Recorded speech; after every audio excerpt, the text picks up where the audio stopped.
the ABC of training. What does this model says, or this is, or you can consider it's a model or different domains of learning. You can consider them in two different ways. Either you consider it as a model, or you consider it as different domains of learning. So, to for a longer time, it was believed that it's all the mind that absorbs learning. It's mind alone that absorbs learning. But after early 50s, in the 60s and 70s, there was a school of thought that started believing that learning is more an inclusive concept. It's not just restricted to the cognitive aspect or the mental aspect of it. There are emotional and behavioral aspect too, which impacts the outcome of learning or which impacts learning as a whole, right? So ABC model talks about a holistic learning approach, where learning is not just absorption of information.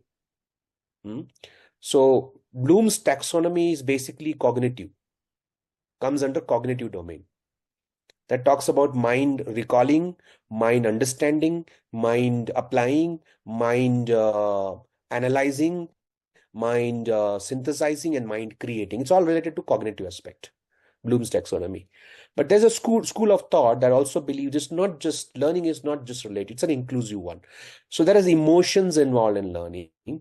And we learn through our emotions and we learn through our behaviors too. There is a whole school of thought called the CBT.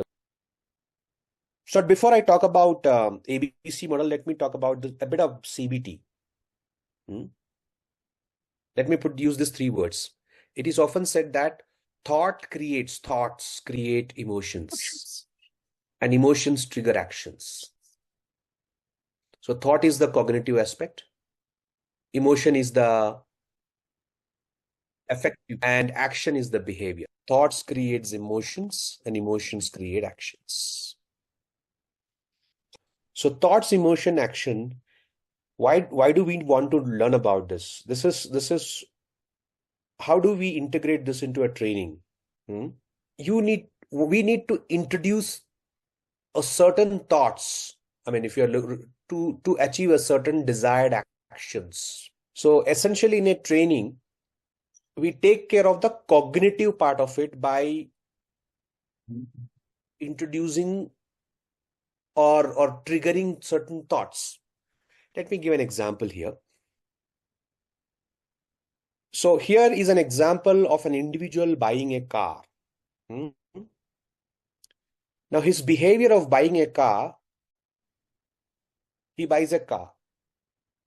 So there are different dimensions of his thinking where he come to this conclusion of buying a car. For the first example is, let me talk about the cognitive component. So I like X brand car because they give me more than 20 kilometers per liter mileage on petrol. So here he takes a decision on the 20 kilometer. I mean, that's a knowledge or the information or the cognitive thing that he receives before he takes a decision. So that fascinates him. The same decision, we are trying to understand this ABC from a decision-making example for you to really segregate different components. The same decision can be a little different when he says that I like X brand cars because it gives me pleasure and prestige. So pleasure and prestige is an affective component, or rather an emotional component that affects his decision. So his decision, we call it, say he bought a car, is his decision. So why he buys a car? Because of the cognitive component, which is 20 kilometer a liter. There is an emotion attached to it, pleasure and prestige. And finally, he likes this brand, X brand car, because he had previously owned and driven them. He had experience of the same car, right? So previously owned and driven was his experience, his behavioral component.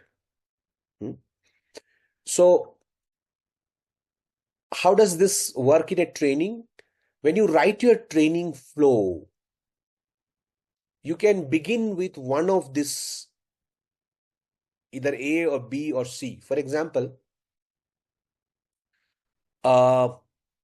I still remember them. One of my father's friend, he was an LIC agent back in those days. Hmm? This is a wonderful example.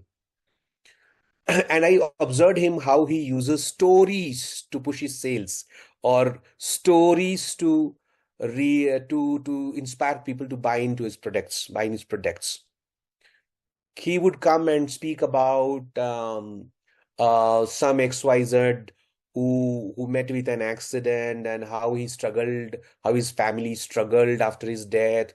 He would really come out and narrate a story. And eventually the story leads into this idea. The story creates a lot of emotions in the listener's mind, you know. For example, if he goes and talks to a housewife, about a story about the death of a husband and how the lady thereafter struggled with his kids and all, a lot of emotion that's get created there. And then he would say, okay, LIC can be a solution. You know, insurance is a beautiful thing. So one way he did that. Mhm. So he introduced an emotion first, triggering the need or a motivation to buy something for the safety of the family. The same thing can be used. I mean, you can also use a cognitive element first. Hmm? A cognitive element first to trigger something, to trigger an emotion.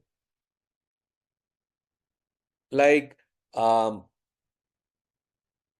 was a recent presentation on pollution in the sea. So I was alarmed to realize that nearly 36-37% of the sea is highly polluted. So that creates a kind of that stats put first creates a kind of need in me to do something about it, right? Similarly, you can initiate someone into a behavior. This is called experiential learning. You initiate something into a behavior, and the outcome would make the person realize, oh, this happened this way, all right? And then he takes a decision whether to repeat that action or avoid that action. So this is like you walking on the street, and immediately the smell of your favorite delicacy comes in, the fragrance, and it creates an urge in you to go and dine at a restaurant. You get into that beautiful restaurant, and then you experience the service was not that good, and the food was not to the standards. You won't go there next time.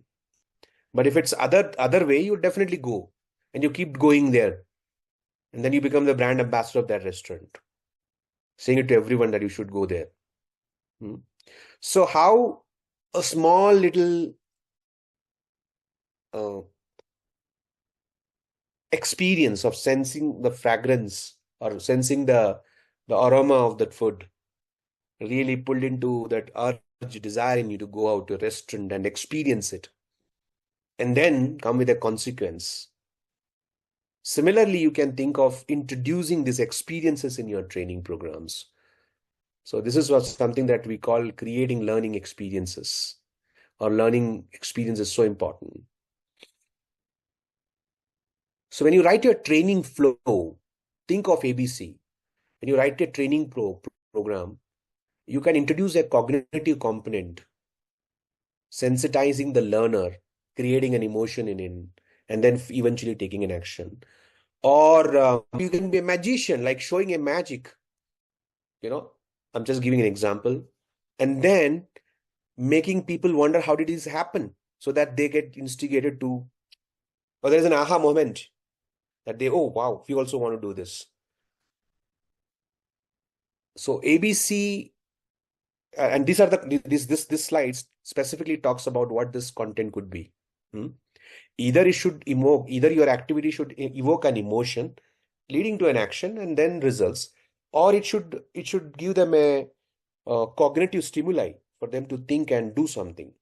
I hope this ABC is clear. It's basically a framework that focuses on the importance of triggering in cognitive, affective, and behavioral aspects you know, to give a beautiful learning experience, because it's not just the thinking skills that's important, there are other dimensions of all also.